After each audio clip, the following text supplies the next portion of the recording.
So guys, क्या होगा जब एक अमीर बिगड़ैल बेटा एक झटके में अपने पिता का खत्म होता बिजनेस बचाने के लिए जिम्मेदारी उठा लेता है। तो ऐसा ही कुछ होता है टाइफून फैमिली के ड्रामा में। चलो तो स्टार्ट करते हैं। कहानी की शुरुआत में हमें टाइफून ट्रेडिंग कंपनी को दिखाया जाता है, जहाँ पर कि हम उसके सीईओ कांग को देखते हैं। यहाँ पर हमें और काम करने वाले लोगों को भी दिखाया जाता है। यहाँ पर हम मिलते हैं मिस सियोन से, मतलब कि वो यहाँ पर काम करती है, जो कि न्यूज रिपोर्टर होता है। वह उनकी न्यूज बना रहा होता है और सभी लोगों को दिखा रहा होता है। उसके बाद हमें नाइट का सीन दिखाया जाता है, जहाँ पर कि हम उसी रिपोर्टर को देखते हैं, जो कि एक क्लब के बाहर होता है और वहाँ लोगों के इंटरव्यूज ले रहा होता है। यहीं पर हमारा हीरो होता है, जिसका नाम ताइपोंग होता है, और वो उसका इंटरव्यू लेने लगता है। और हम देखते हैं कि उसके साथ उसके 4 दोस्त भी होते हैं, जो कि कैमरा देखकर ऐसे ही चिल्लाने लगते हैं। उसके बाद हम देखते हैं कि वो क्लब में एंटर करते हैं, और उनके एंटर करते ही सभी लड़कियां उनको देख रही होती है। और उसके बाद हम देखते हैं वहाँ पर डांस चैलेंज होने लगता है, और वो सभी लोग वहाँ पर नाचने लगते हैं। डांस खत्म होने के बाद हम टाइफोन को देखते हैं, जो कि जा रहा होता है और किसी से बेड्स पर नंबर के द्वारा बात कर रहा होता है। मतलब कि यहाँ पर ये नंबर अल्फाबेट्स होते हैं। वो किसी को लव यू कह रहा होता है। तभी हम देखते हैं कि वहाँ पर वो दूसरे कमरे में चला जाता है, जहाँ पर कि वो वहाँ पर गलती से पहुंच जाता है। और वहाँ पर हम एक लड़की को देखते हैं, जो कि उसके पास आ जाती है और उसको हक करने लगती है। लेकिन जो यहाँ पर ये बंदा होता है, वो उससे गुस्सा करने लगता है, और इस बंदे का नाम जुन होता है, जो कि गुस्से में गिलास फेंक कर उनकी तरफ मारता है। और हम देखते हैं कि गिलास टूट जाता है, जिसकी वजह से टाइफून के फेस पर निशान आ जाता है। और टाइफून कहने लगता है कि मैं यहाँ से जा रहा हूँ, लेकिन जुन उसे रोकने लगता है। तभी हम देखते हैं कि वहाँ पर ये वेटर आ जाता है, तो जुन उस वेटर को मारने लगता है, लेकिन टाइफून उसे रोकता है। तभी हम देखते हैं कि वो एक टेबल उठाता है और टाइफून के सिर पर मार देता है, जिससे कि उसके सर से खून निकलने लगता है। टाइफून देखता है कि जो कि उसकी ब्रांडेड शर्ट होती है वो गंदी हो जाती है। उसके बाद हम देखते हैं कि टाइफून उसको लात मार देता है। उसके बाद हम देखते हैं कि वो अपने दोस्त के साथ वहाँ से भाग जाता है। अगले सीन में हम देखते हैं और हम मिशियोन को देखते हैं, जो कि ट्यूशन के लिए वहाँ पर आई होती है। वहाँ पर वो अपनी फीस भरती है, लेकिन वहाँ पर उसके पास पैसे नहीं होते। अगले सीन में हम देखते हैं कि टाइफून जेल में होता है, और जो उसके साथ बंदा होता है, मतलब कि उसका दोस्त, वोंग की माँ आ जाती है और वो वोंग को मारने लगती है। तभी हम देखते हैं कि वहाँ पर टाइफून की बम भी आ जाती है, और हम देखते हैं कि वो उसे भी मारने लगती है, मतलब कि वोंग की माँ उन दोनों को मार रही होती है। थोड़ी देर बाद हम देखते हैं कि वहाँ पर उसके पिता भी आ जाते हैं, जो कि कहते हैं कि इसको यहीं पर रहने दो, मैं इन दोनों को नहीं छुड़ाऊंगा। उसके बाद हम देखते हैं कि कॉन्जुंग के पिता से माफी मांगने के लिए बाहर गया होता है, और वहाँ पर पता चलता है कि जो जुन का पिता है उसका भी कोई एक अच्छा खासा बिजनेस है। थोड़ी देर बाद हम देखते हैं वहाँ पर टाइफून और उसकी माँ भी आ जाती है, और उसके पिता जो वहाँ पर होते हैं वो उसको उल्टा सीधा कहने लगते हैं। टाइफून कहता है कि आपने जितना बोलना था बोल लिया, मुझे 10,000 वोन दे दो। इस पर कि कॉन्ग उसको थप्पड़ मार देता है, और टाइफून थप्पड़ खाने के बाद वहाँ से चला जाता है, और ट्रेन लेकर वो एक जगह पर आ जाता है, जो कि एक तरीके का ग्रीन हाउस होता है, जहाँ पर कि हम देखते हैं कि वहाँ पर वो एक फूलों को पानी दे रहा है, और वो पूरी रात नहीं सोता। उसके बाद हम उसको बाहर देखते हैं, जहाँ पर कि वो इन फॉलोअर्स को लेकर ट्रेन में होता है, और इसके सामने कोई और नई मिशियोन होती है। यहाँ पर हम देखते हैं कि मिशियोन उसे देख रही होती है। जो टाइफून होता है वो न्यूज़पेपर में पढ़ रहा होता है, लेकिन वो लगी हुई सेल के बारे में पढ़ रहा होता है, कपड़ों के ऊपर। लेकिन वो सोच रही होती है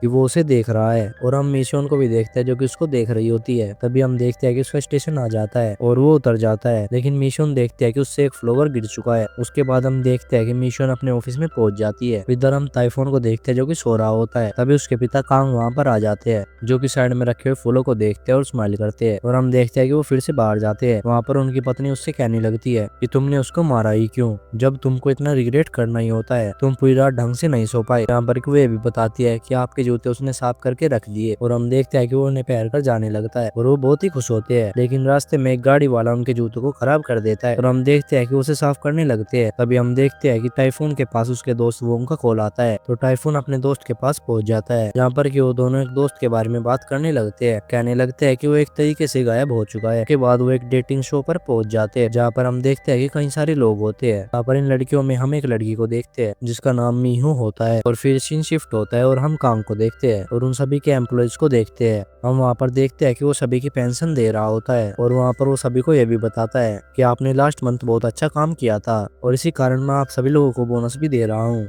वहाँ पर वो सभी लोग बहुत ही ज्यादा खुश होते हैं। तभी हम देखते हैं कि मिशियोन के पास किसी का कॉल आता है, और तभी सीन कट होता है और हम इन लोगों पर आ जाते हैं, जो कि यहाँ पर मस्ती कर रहे होते हैं। यहाँ पर टाइफून और वोंग दोनों एक साथ गाना गा रहे होते हैं और डांस भी कर रहे होते हैं, और ये सभी लड़कियां भी उनके साथ डांस कर रही होती है। उसके बाद हम मियो को देखते हैं, जो कि सबसे लास्ट में गाने लगती है, और ये सभी लोग उसको देख रहे होते हैं। यहाँ पर हम कांग को देखते हैं, जो इन सभी लोगों को बताने लगता है कि जो हमारी इटालियन टीम है वो हमसे पहले ही हमारी पेमेंट मांग रही है, मतलब कि एडवांस पेमेंट मांग रही है। लेकिन उसके एम्प्लॉय कहने लगते हैं कि अगर हमें ये डील मिल जाती है तो हमें बहुत सारे पैसे मिलेंगे। नेक्स्ट सीन में हम कांग को देखते हैं जो कि अपने ऑफिस में बैठा रहा होता है। तभी हम देखते हैं कि वहाँ पर मिशोंग आ जाती है। वो उन्हें बताती है जो कि हमारे इटालियन पार्टनर्स है वो हमको एक्सक्लूसिव डील दे रही है, लेकिन इसके लिए हमसे वो एडवांस पेमेंट भी ले रही है कि हमारे लिए बहुत ज्यादा रिस्की है। और मिशोन यहाँ पर इस डील के लिए मना करने के लिए आई होती है। तीन वापस से ताइफून के पास जाता है जो कि यहाँ पर इस रियलिटी शो से बाहर आ चुका होता है। उसके बाद वो अपने दोस्त को कॉल करता है, लेकिन उसका दोस्त उसका कॉल नहीं उठा रहा होता। के बाद वो वहाँ से चले जाते हैं। नाइट में हम मियो को देखते हैं जो कि रेडी होकर जा रही होती है। अभी हम देखते हैं वहाँ पर कोई और नई मिशोंग आ जाती है जो कि उसकी बड़ी बहन होती है, जो कि उसको जाने से रोक लेती है। उसके बाद हम देखते हैं कि वो उसको ऑडिशन ले रही होती है। मियो एक एयर होस्टेस बनने का ऑडिशन दे रही होती है। उसके बाद हम टाइफोंग को देखते हैं जो कि फ्लावर्स लगा रहा होता है। उसके बाद हम देखते हैं कि वो अपने घर पर पहुंच जाता है और अपने पिता के जूतों को साफ करने लगता है। सुबह हम कांग को देखते हैं जो कि इन सभी डॉक्यूमेंट्स के ऊपर सिग्नेचर कर रहा होता है क्योंकि उसने जो इटालियन की डील होती है उसके लिए हाँ कर दी होती है। नाइट में हम टाइफोंग को देखते हैं जो कि अपने दोस्तों के पास होता है। तभी वहाँ पर जुंग आ जाता है। उसके साथ एक लड़की होती है, उसका नाम यूरिम होता है, जो कि टाइफून के पास आ जाती है और उसे कहने लगती है कि तुमने मुझे डेटिंग के लिए मना कर दिया था, तुम उस डेटिंग शो पर क्यों गए थे। लेकिन हम टाइफून को देखते हैं जो कि उसको कुछ ज्यादा जवाब नहीं देता। अभी हम देखते हैं कि जुन उसके पास आ जाता है और यूरिन से कहने लगता है कि तुम चलो मेरे साथ, लेकिन वो उसके साथ जाने से मना करने लगती है। लेकिन जुन उससे जबरदस्ती करने लगता है। टाइफून ये देखकर उसे रोकने लगता है और उसे कहता है अगर ये तुम्हारे साथ नहीं जा रही है तो नहीं जा रही है। फिर हम जुन को देखते हैं जो कि गुस्से में अपनी गाड़ी को उनकी तरफ लेकर आ रहा होता है, लेकिन हम देखते हैं कि वो उनके पास जाते ही रोक देता है। नेक्स्ट सीन में हम टाइफून को देखते हैं जो कि अपने दोस्तों के पास पहुंच जाता है। वहाँ पर वो यूरिन के बारे में बात कर रहे होते हैं। वहाँ पर पता चलता है कि यूरिन उसके पीछे 8th क्लास से पड़ी हुई है। फिर वो अपने एक दोस्त के बारे में बात करने लगते हैं और कहते हैं कि बहुत दिन से वो नहीं आया है और वो कॉल भी नहीं उठा रहा है। फिर से हम नाइट में ताइफोंग को देखते हैं जो कि अपने दोस्त के घर पर पहुंच जाता है जहाँ पर ताला लगा हुआ होता है। लेकिन तभी वो वहाँ पर एक बंदे को देखता है और उसके पीछे भागकर जाने लगता है जो कि कोई और नहीं बल्कि उसका दोस्त ही होता है। वो ताइफोंग को कहता है कि तुम मेरा पीछा मत करो नहीं तो तुम भी फंस जाओगे मेरे चक्कर में। यहाँ पर हम देखते हैं कि उसका दोस्त उसको एक एडवाइस भी देता है,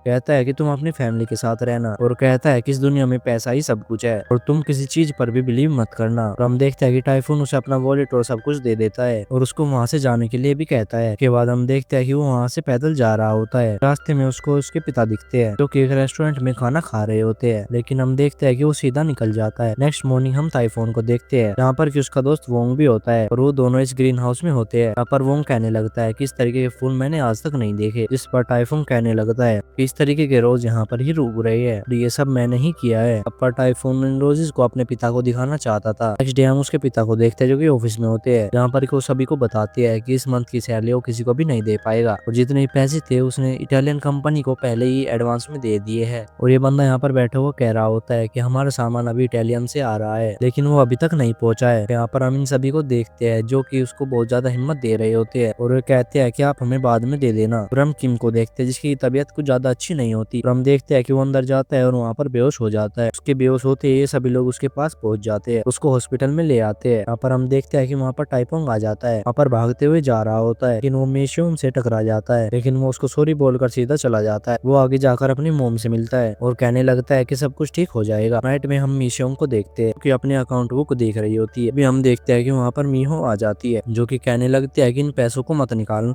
वो कह रहे होते हैं कि मेरी जॉब जल्द ही लग जाएगी, तुम मेरे पैसों का यूज कर सकती हो। इधर हम हॉस्पिटल में टाइफोन को देखते हैं जो कि ब्लैंकेट लेके आता है अपनी मोम के लिए। दूसरे दिन हम शाम को मिशोंग को देखते हैं जो कि घर पर होती है और खाना पैक कर रही होती है। यहाँ पर वो मिहो को बताती है कि वो अपने बॉस को देखने के लिए जा रही है। इधर हॉस्पिटल में हम टाइफोन को देखते हैं जो कि डॉक्टर से बात कर रहा होता है और वो उनसे पूछ रहा होता है कि इनकी तबीयत अब कैसी है। डॉक्टर कहती है कि अभी तो इनकी तबीयत ठीक है लेकिन आगे का पता नहीं, हम इनको मॉनिटर करते रहेंगे। उसके बाद हम टाइफोन को देखते हैं जो कि अपने दोस्त को कॉल करता है, जहाँ पर उसका दोस्त उसको झूठ बोलता है और कहता है कि यूरिन को कुछ लड़के रूम में ले गए हैं और वो उसके साथ उल्टा सीधा कर सकते हैं। सुनने के बाद हम देखते हैं कि वो हॉस्पिटल से जाने लगता है। हॉस्पिटल में हम मिशोंग को देखते हैं जो कि अपने बॉस के रूम में आ जाती है, जहाँ पर कि बॉस उसको बुलाने लगता है। तभी सीन कट होता है और हम टाइफोंग को देखते हैं जो कि अपने दोस्तों के पास पहुंच जाता है और वहाँ पर उसको पता चल जाता है कि जो कि उसके दोस्त ने कहा था वो सब झूठ था, मतलब कि जो यूरिन होती है उसको कुछ भी नहीं हुआ होता, वो उन लोगों के साथ बहुत अच्छे से बैठी हुई होती है। तभी हम देखते हैं कि वहाँ पर वोंग आ जाता है। वो उसे कहता है कि तुम यहाँ पर क्या कर रहे हो, कि तुम्हें इस टाइम पर हॉस्पिटल में होना चाहिए। उसकी बात सुनने के बाद वो जल्दी से हॉस्पिटल के लिए निकल जाता है। जैसे वो वहाँ पर पहुंचता है और जैसे वो वहाँ पर जाकर देखता है तो पता चलता है कि उसके पिता मर चुके हैं और उसकी माँ रो रही होती है।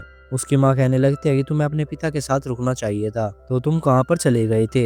कि टाइम पर हम बहुत सारे लोगों को देखते हैं कि न्यूज चैनल पर न्यूज देख रहे होते हैं। टाइफूंग भी उसे देखने लगता है। यहाँ पर हम देखते हैं जो कोरिया का प्रेसिडेंट है जो कि दूसरे देशों से फंड ले रहा होता है, क्योंकि कोरिया की सिचुएशन इस टाइम पर बहुत ज्यादा खराब होती है। उसके बाद हम उनके एम्प्लॉयज को देखते हैं यहाँ पर कि वो सभी लोग सैड हो रहे होते हैं। एक के बाद एक हमें सभी एम्प्लॉयज को दिखाया जाता है यहाँ पर कि वो सभी लोग रो रहे होते हैं। उसके बाद हम टाइफूंग को देखते हैं जो कि बहुत ही ज्यादा सैड होता है। उसके बाद हमें पास्ट का सीन दिखाया जाता है पर कि हम टाइफूंग को देखते हैं जो कि अपने पिता के शूज साफ कर रहा होता है। उसके बाद हम उनको एक जगह पर देखते हैं जहाँ पर उसके पिता उसे फ्लावर्स के बारे में बता रहे होते हैं। और अब हम प्रेजेंट में आ जाते हैं यहाँ पर कि हम इन लोगों को फ्यूनल में देखते हैं। अभी वहाँ पर ये ओल्ड मैन आ जाता है, उसके साथ 2 आदमी और आते हैं जो कि अपने पैसे लेने के लिए आए होते हैं। फ्यूनल के टाइम पर कुछ लोग पैसे देकर जाते हैं और वो उन पैसों को लेकर जा रहे होते हैं, लेकिन जो मिस्टर कांग के एम्प्लॉइज होते हैं वो उसे रोकने लगते हैं। अभी हम देखते हैं कि वहाँ पर टाइफूंग आ जाता है कि कहने लगता है कि यहाँ पर क्या हो रहा है। ओल्ड मैन उसके पास आता है और उसको बताता है कि तुम्हारे पिता ने मेरे पैसे नहीं दिए।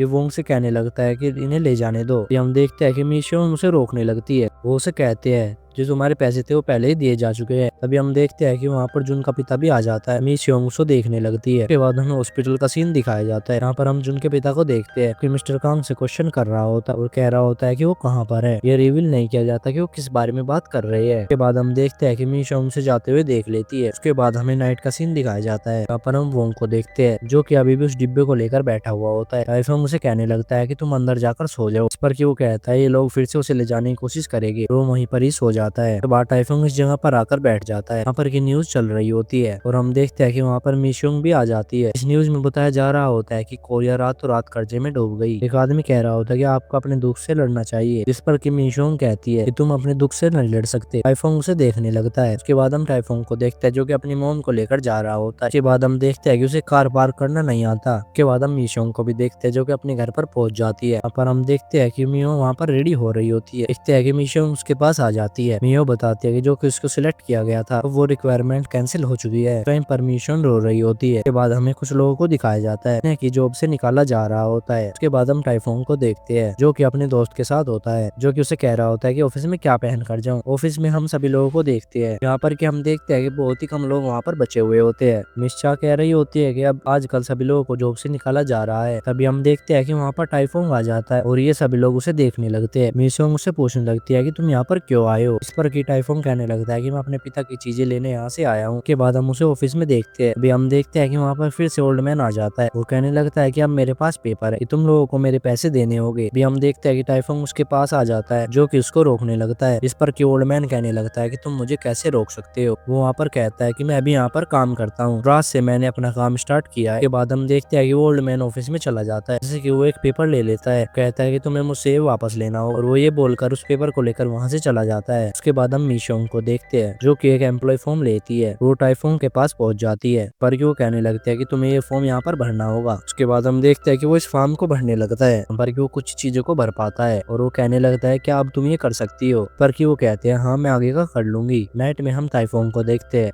जो कि घर पर आ जाता है। यहाँ पर कि वो देखता है कि वहाँ पर लाइट नहीं होती। उसकी माँ क्रिसमस की तैयारी कर रही होती है। उसके बाद वो देखता है कि जो टेलीफोन का प्लग है वो निकला हुआ होता है और वो उसको लगाने लगता है, लेकिन उसकी माँ उसे रोक रही होती है। जैसे वो उसको प्लग लगाते हैं तो उसके पास कॉल आने स्टार्ट हो जाते हैं। जैसे वो कॉल को उठाता है तो उस पर वो गाली देता है और कहने लगता है कि मेरे पैसे वापस दो। उसके बाद उसकी माँ उस प्लग को निकाल देती है। उसके बाद हम देखते हैं कि उसकी माँ और वो एक दूसरे के साथ बात कर रहे होते हैं। घर पर हम मीशोंग को देखते हैं जो कि अपने डॉक्यूमेंट्स को जला रही होती है। अभी हम देखते हैं कि वहाँ पर मियो आ जाती है जो कि उसका आईडी कार्ड देखती है और वो पूछती है कि इसमें कुछ भरा क्यों नहीं है। इस पर कि वो कहने लगते हैं कि मैंने एडमिशन ले लिया क्योंकि मेरे पास इतने पैसे नहीं थे। इसके बाद मीशोन पानी लाकर उसको बुझा देती है। वो कहने लगती है कि तुम्हें सब चीजें अपने ऊपर लेने की कोई भी जरूरत नहीं है, मैं सब कुछ देख लूंगी। के बाद हम देखते हैं कि वहाँ पर मिहो रो रही होती है और मीशोन उसको गले लगा लेती है। एंड में हम टाइफून को देखते हैं जो कि अपने पिता के ऑफिस में आ चुका होता है। वहाँ पर कि उसको फोटो फ्रेम में एक की मिलती है और उस चाबी को लगाने के लिए सभी जगह पर देखने लगता है। यहाँ पर कि उसको एक जगह मिल जाती है और वहाँ पर जब उसे वो खोलता है तो उसके अंदर एक सेफ मिलती है जो कि कोड से खुलता है और जिसका कि उसे नहीं पता। और यही चीज वो अपने दोस्त वोंग को बता रहा होता है। वोंग कहने लगता लगता है कि शायद उसमें गोल्ड होगा या फिर उसमें पैसा भी हो सकता है। और तभी पीछे हम जुन को देखते हैं जो कि उसकी बेइज्जती करने लगता है। तभी हम देखते हैं कि वहाँ पर उसे इग्नोर कर वहाँ से चले जाते हैं। नेक्स्ट डे हम ताइफोंग को देखते हैं जो कि ऑफिस में होता है। पर हम देखते हैं कि सभी लोग वहाँ पर काम कर रहे होते हैं और वो उन सभी लोगों को देख रहा होता है, लेकिन वो कुछ भी नहीं कर रहा होता, वो सिर्फ उनको देख रहा होता है। इसके बाद वो सभी लोगों से पूछने लगता है ताइफोंग की सबसे मोस्ट 4 डिजिट क्या है। इसके बाद वो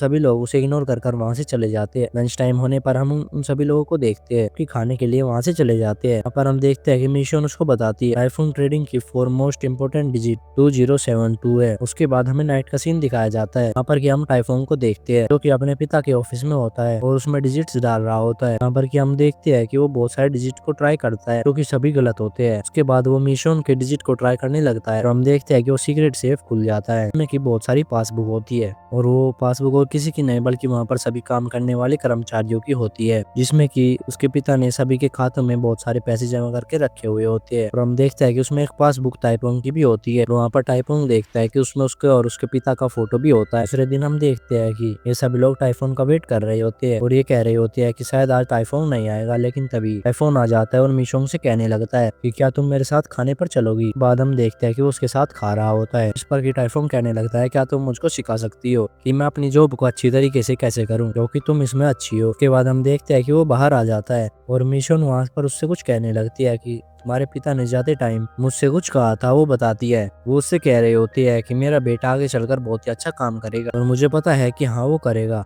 और वो कहते हैं कि मैं बताता हूँ तुम उसकी हेल्प करना, और ये सब वो उसको बता रही होती है। उसके बाद हम ताइफोंग को देखते हैं जो कि एक जगह पर जाकर बैठ जाता है। वो उसी पासबुक को चेक करने लगता है। यहाँ पर कि हम देखते हैं कि उसके बैंक अकाउंट में बहुत सारे पैसे होते हैं और हम देखते हैं कि वो उस फोटो को देखने के बाद रोने लग जाता है। नेक्स्ट डे हम देखते हैं इन सभी लोगों को यहाँ पर कि ताइफोंग अभी तक नहीं आया होता। तभी उस सभी लोग सोच रहे होते हैं कि शायद आज ताइफोंग नहीं आएगा, लेकिन तभी ताइफोंग आ जाता है जो कि कुछ ऐसा बनकर आया हुआ होता है और ये सभी लोग उसे देख रहे होते हैं। ताइफोंग डायरेक्ट कहने लगता है कि आज मैं तुम्हारे साथ चल सकता हूँ कि उनका जो सारा सामान है वो पोर्ट पर आने वाला है। उसके बाद वो डाइबोट टेक्सटाइल पर डिलीवर होगा। फिर हम देखते हैं कि वो लोग पोर्ट पर पहुंच जाते हैं। यहाँ पर उनके साथ मिशन भी होती है। तभी हम देखते हैं कि उनका सामान हो कुछ नई फैब्रिक होता है तो कि वो कंटेनर्स में लोड करवा देते हैं। यहाँ पर हम देखते हैं कि यहाँ पर ये ओल्ड मैन भी होता है जिससे कि इसके डायरेक्टर बात करने लगते हैं। डायरेक्टर बताने लगता है कि ये कांग का बेटा है जो कि कुछ ज्यादा दिन नहीं टिक पाएगा। जो ओल्ड मैन है उसकी बात सुनकर कहने लगता है कि तुम ऐसे ही किसी को जज नहीं कर सकते। फिर हम देखते हैं कि वो ट्रक डिलीवर होने के लिए निकल जाते हैं, लेकिन ये लोग उनसे पहले उस जगह पर पहुंच जाते हैं और ताइपिंग वहां पर जाकर नोटिस करता है, मतलब कि सभी जगह खाली होती है और जो प्लग होता है वो निकला हुआ होता है, मतलब कि जो इलेक्ट्रिसिटी का प्लग होता है वो निकला हुआ होता है। और ये समझ जाता है कि ये सभी लोग कॉल्स को इग्नोर कर रहे हैं और ये सभी बात वो मिशोन को बताता है और उसे बताता है कि तुम्हें जो फैक्स है उसे सेंड नहीं करना है। और यह बोलकर वो निकल जाता है और ट्रक के आगे आ जाता है और उसको रोकने लगता है। उसका डायरेक्टर है वो उससे कहने लगता है कि तुम यहाँ पर क्या कर रहे हो, तुम इस सामान को क्यों रोक रहे हो। ताइपिंग उसे समझाने की कोशिश करता है। वो कहता है कि हम उसको वहाँ पर डिलीवर नहीं कर सकते, कहते हैं कि वो लोग हमें पैसे नहीं दे पाएंगे। वो वहीं पर ही लेट जाता है। जो ड्राइवर होता है वो कहने लगता है कि तुम डर के मारे तो हट ही जाओगे और वो ट्रक को चालू कर देता है। और इसके साथ यहीं पर ये एपिसोड खत्म होता है। अगर आपको वीडियो अच्छी लगी हो तो वीडियो को एक लाइक जरूर से कर देना और चैनल को सब्सक्राइब भी कर लेना। चलो तो मिलता है अगले एपिसोड के साथ। Bye bye.